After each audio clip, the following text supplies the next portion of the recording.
Hello সবাইকে, আমি আজকে বানিয়ে দেখাবো মিল্ক ক্যান্ডি জেলি। চলো তাহলে বানানো শুরু করি। 2 কাপ দুধ নিয়েছি, তার ভিতরে 4 চামচ দিয়েছি কর্নফ্লাওয়ার আর 1 চামচ চিনি দিয়ে এটাকে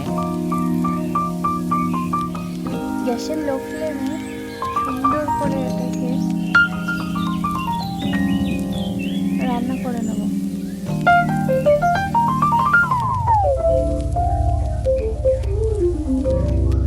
নাড়তে নাড়তে ঘন হয়ে আসলে আমি একটা পাত্রে এটাকে দিয়ে সুন্দর করে সেট করে নেব।